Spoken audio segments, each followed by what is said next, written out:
조갑제TV 시청자 여러분 안녕하십니까. 2025년 9월 9일 오전 11시 54분입니다. 오늘 오전에 정청래 더불어민주당 대표가 이재명 정부 출범 후 진행된 첫 국회 교섭단체 연설에서 국민의힘이 내란을 청산하지 못하면 위헌정당 해산 대상이 될 수 있다고 경고를 했습니다.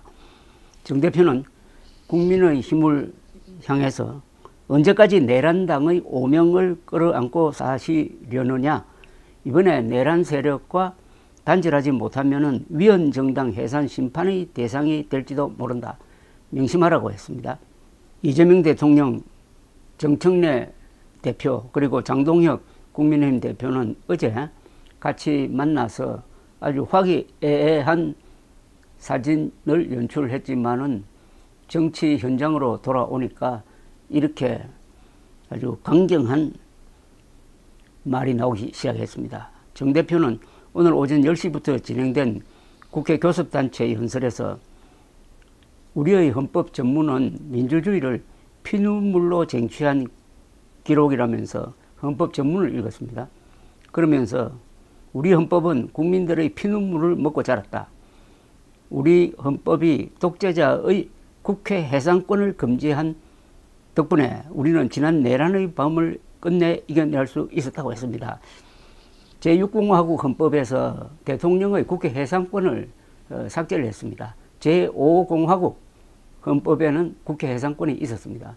만약 국회 해산권이 남아 있었으면 윤석열 당시 대통령은 계엄령을 선포함과 동시에 국회 해산을 명령함으로써 계엄령을 진압할 수 있는 방법을 아예 무시할 수가 있었지만은 다행히 제6공화국 헌법에는 대통령이 국회를 해산할 수 없도록 했기 때문에 내란이 진압되었다는 취지의 이야기입니다.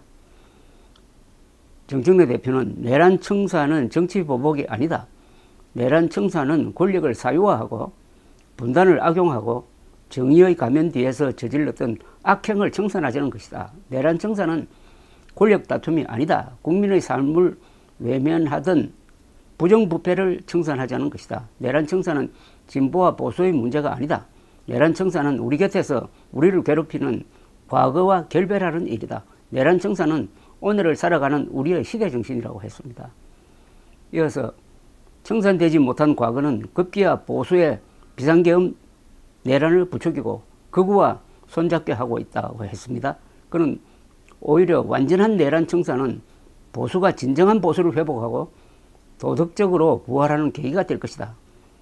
이번에야말로 진심 어린 민주주의와 정의를 위해 여야가 보수와 진보가 함께 역사청산이라는 오래된 숙제를 풀어내야 할 때라고 했습니다. 장동혁 대표가 내일 어떤 응수를 할지 자목 궁금한데, 이 장동혁 당대표가 극우 세력의 뒷받침을 받아서 지금 대표가 되었습니다. 그래서 윤석열의 불법 계엄, 그리고 윤석열의 헌법재판소 파면 결정, 그리고 윤석열이 퍼뜨린 부정선거 음모론과 사실상 결탁되어 있는 입장입니다. 여기에 대해서 정청래 대표가 아주 비수를 들이댄 겁니다. 정 대표는 내란에 대한 철저한 진상규명과 책임자 처벌이 그 시작이다. 3대 특검법 개정안을 신속히 처리해 무너진 민주주의와 헌법질서를 바로 세워야 한다. 면서 민주당은 내란, 김건희, 해병대원 특검법을 개정해 수사기관을 늘리고 파견검사 등 수사 인력을 늘리는 법안 처리를 추진 중인데, 이것을 밀고 나가겠다는 뜻을 밝힌 겁니다. 정 대표는 국민의힘에 간곡히 제안한다. 내란과 전련하라. 내란의 늪에서 빠져나오시라고 했습니다. 그는 국민에게 우리가 잘못했다고 진정어린 사과를 하시라면서 언제까지 내란당의 오명을 끌어안고 사시려느냐, 이번에 내란 세력과 단절하지 못하면 위헌정당 해산 심판의 대상이 될지 모른다, 명심하라고 했습니다. 정 대표는 민주당이 추진하는 이른바 3대 개혁, 검찰, 사법, 언론에 대해서는 개혁에도 골든타임이 있다고 했습니다. 그는 우리 사회에서 다수의 의사결정에서 벗어난 민주주의 사각지대가 있다. 바로 검찰, 사법, 언론이라며 견제받지 않는 권력으로 무소불위의 권력을 누려온 곳이라고 했습니다. 그는 3대 개혁은 비정상적인 것을 제자리로 돌려놓고 시대에 맞게 고치자는 것이라고 했습니다.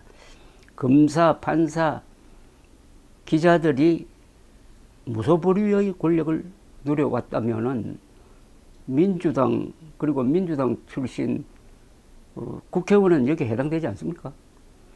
특히 사법부에 대해서는 한때 내란 우두머리 피의자 윤석열이 석방되고 조희대 대법원의 대선 개입 의혹도 있었다.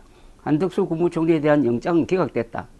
피고인 윤석열의 재판은 침대 축구처럼 느리다. 많은 국민은 구속기간 만료로 윤석열이 재석방될지 모른다고 걱정이 많다. 내란 전담재판부를 만들라는 여론이 높다고도 주장을 했습니다. 여기서 한때 내란 우두머리 피의자 윤석열이 석방되고, 이 말은 조금 어떤 체중이 실리는 언급입니다. 지난 3월 초에 지귀현 재판장이 윤석열 당시는 대통령입니다. 당시 대통령이 구속되어 있는 돼서 그 구속 기간을 일 단위로 계산하는 게 아니고 시간 단위로 계산해서 이 구속 자체가 부당하다 해서 구속 취소 결정을 내렸습니다. 그러니까 검찰이 거기에 대해서 즉시 항고를 해야 되는데 심우정 검찰총장 또한 즉시 항고를 하지 않음으로써 풀려났습니다. 그래서 풀려나서 아주 맹렬하게 국민의힘 지지자들과 어울리면서 이 선거에도 영향을 주고 했는데 결국 이게 부작용이 됐습니다. 그러나 그때 왜 저렇게 무리하게 구속 취소를 해가지고 석방을 하고 왜 저렇게 무리하게 즉시 항고도 하지 않느냐. 지규현 판사와 그때 검찰총장 두 사람에 대해서 쏟아졌던 국민의 불신, 이게 결국은 정청래 대표가 오늘 이야기했듯이 이런 민주당, 집권 민주당의 무리한 어떤 개혁 드라이브, 특히 검찰개혁, 사법개혁에 뒷바람이 되고 있는 것 아니냐 하는 그런 생각을 합니다. 지귀현 재판장의 윤석열 석방 결정은 잘못된 건 확실하죠. 한편 정 대표는 전날 이 대통령 장동혁 대표와의 회담 이후 여야가 합의한 민생경제협의체에 대해서 이 대통령과 여야 대표가 만난 자리에서 민생 부분에서 통 크게 시원한 합의가 이루어졌다. 실사구시의 정신을 기반으로 보여주기식 협의체가 아니라 실질적 성과를 내는 협의체가 되어야 한다고 했습니다. 보수가 경제를 잘한다는 이야기는 이제 흘러간 유행과 가사다.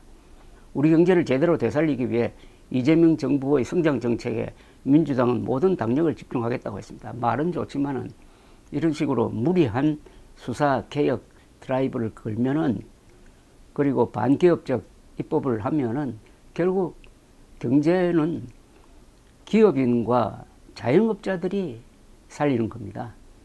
그 결과는 이게 수치로 나옵니다.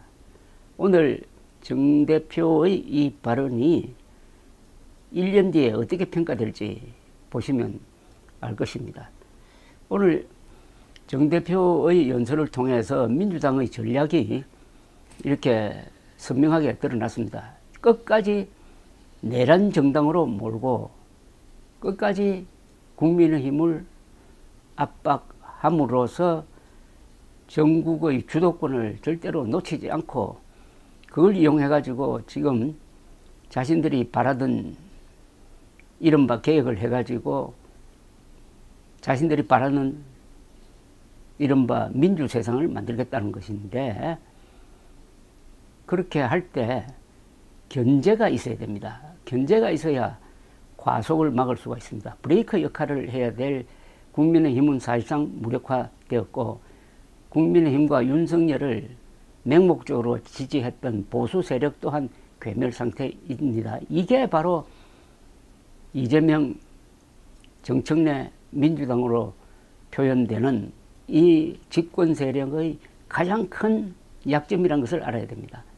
브레이크가 안 듣는다는 겁니다. 브레이크가 안 듣는 상태에서 질주하면은 신나기는 하지만은 언젠가는 앞에 장애물이 나타날 때 어떻게 하느냐? 지금은 신나게 달리고 있죠.